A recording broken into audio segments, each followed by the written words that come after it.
আমি অর্চনা, রান্নাঘরের রূপকথা থেকে অর্চনা রায় বলছি।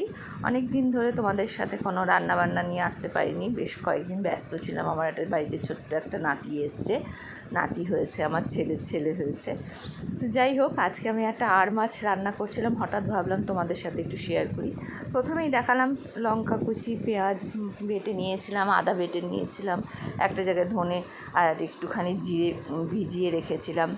আর মাছগুলো ভালো করে ধুয়ে নুন হলুদ মাখিয়ে রেখেছিলাম। তারপর লোহার কড়াইতে অল্প তেলে আমি আস্তে আস্তে করে ভেজে নিচ্ছিলাম মাছগুলো।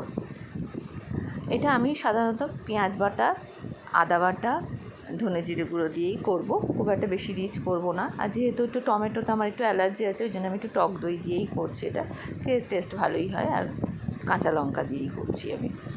তো এইভাবে যাদের মানে লঙ্কা খাওয়াটা অসুবিধাজনক, তারা এইভাবে রান্না করে দেখতে পারো। তো পেঁয়াজটাকে প্রথমে ভেজে নিলাম, হালকা করে ভেজে নিলাম। তারপর টক দইটা দিলাম, টক দই দিলাম, দিয়ে আমি একটু বেশ কিছুক্ষণ ধরে সিম আঁচে, ধিমে আঁচে আমি এটাকে ঢাকা দিয়ে ম্যারিনেট করব, মানে ভেজে নেব। এখানেই দেখতে পাচ্ছ আমি লঙ্কাটা দিয়ে আর আদা বাটা, পেঁয়াজ বাটা দিয়ে আমি কষিয়ে নিয়েছিলাম অল্প। তারপর আমি দিলাম ধনে আর জিরে গুঁড়ো, ভিজিয়ে রেখেছিলাম, সেটা দিয়ে দিলাম। এবার আমি আস্তে আস্তে, আমি শুকনো লঙ্কার গুঁড়ো খাই না, তোমরা চাইলে পরে শুকনো লঙ্কার গুঁড়ো দিতে পারো এর মধ্যে। তারপর আমি নুন হলুদও এর মধ্যে দেব, দিয়ে আমি ঢাকা দিয়ে খুব ভালো করে এটাকে কষিয়ে নেব।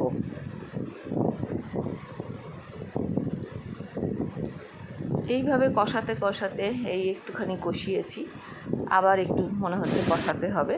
কষিয়ে নিয়ে আমি জল দিয়ে মাছগুলোকে দিয়ে এই বাটির মধ্যে আমি রাখলাম। এরকম দেখতে হয়েছিল, খুব টেস্টি হয়।